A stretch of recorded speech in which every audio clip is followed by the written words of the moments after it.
Подготвен сум да одам кај премиерот Христијан Мицкоски и да му ја објаснам потребата од лидерска средба, изјави председателот на СДСМ Венко Филипче, кој рече дека во текот на денов или утре ќе побара да се закаже средбата.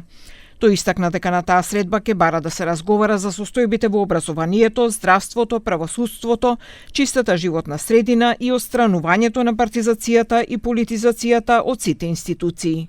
Видов реакциите, го видов одговорот и на премиерот и би му го образложил овој план и нешто подетално на средба во следните денови. И се надам дека сега кога политичките партии ќе го слушнат тоа, навистина ќе ја прифатат таа лидерска средба. Но добро е прво да го поразговараме тоа со премиерот, имајќи предвид дека тој прв подаде рака и на прва одговори дека средбата е прифатлива. Иако вели дека дава целосна поддршка на институциите, Филипче смета дека процесот на истрагата се води селективно. Доколку тоа продолжи, рече тој, тие ќе се приклучат на иницијативата на Европскиот фронт за формирање анкетна комисија.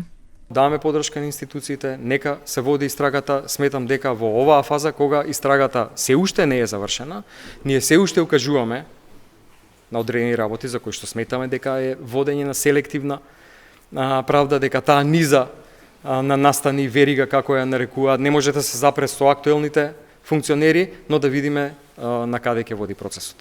Премиерот Мицкоски повтори дека е подготвен во секое време да разговара со Филипче.